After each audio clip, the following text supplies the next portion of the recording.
জামায়াতের মতো মোনাফেক, দুষ্ট ও শয়তান রাজনৈতিক দল পৃথিবীতে আর জন্মগ্রহণ করেনি বলে মন্তব্য করেছেন কিশোরগঞ্জ ৪ আসনের সংসদ সদস্য অ্যাডভোকেট ফজলুর রহমান।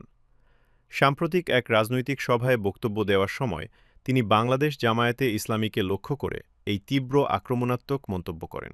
আমার যে আল্লাহর ধর্ম, আমার যে আল্লাহ আমার নবীকে বলছিল ইকরা বিসমি রাব্বিকা আল্লাযী খালাক, খালাকনাল ইনসানা মিন আলাক, ইকরা ওয়া রাব্বুকা আকরামুল্লাযী আল্লামা বিল কালাম, আল্লামাল ইনসানা মা লাম ইয়ালাম।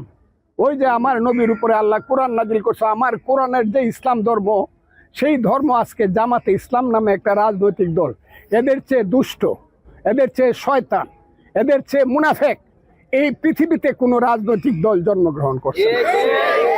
আমি তাদের বিরুদ্ধে কথা, কোনো মৌলানা মৌলভী সাহেব ইমানদার মানুষ, তাদেরকে আমার 100 সালাম, 100 সালাম। যারা ধর্ম পালন করে তাদেরকে আমার 100 সালাম। কিন্তু জামাতে ইসলাম সম্পর্কে হুঁশিয়ার থাকবেন, এরা ইসলামের নামে ওহাবিজম করে। ওহাবিজম মানে নবীকে এরা মানে না।